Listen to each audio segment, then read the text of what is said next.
అబద్ధం చెప్పినా అతకాలి, అతికేటట్టుగా చెప్పాలి అని చెప్పి అంటారు. రాహుల్ గాంధీ గారు అబద్ధం కూడా చెప్పలేనటువంటి పరిస్థితిలో ఉన్నారా?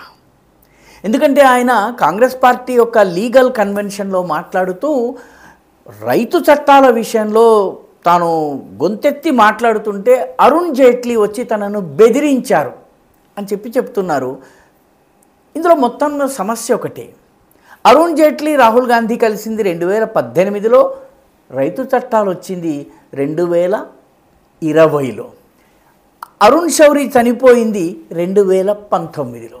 చనిపోయిన అరుణ్ శౌరీ ఎలా వచ్చి రాహుల్ గాంధీ గారికి తాను చనిపోయిన తరువాత వచ్చినటువంటి రైతు చట్టాల గురించి హెచ్చరిస్తారు? 2018కి అసలు రైతు చట్టాల ప్రస్తావనే లేదు. కాబట్టి అబద్ధం చెప్పిన రాహుల్ గాంధీ గారు అతికినట్టు చెప్పడం నేర్చుకోవాల్సినటువంటి అవసరం ఉందేమో.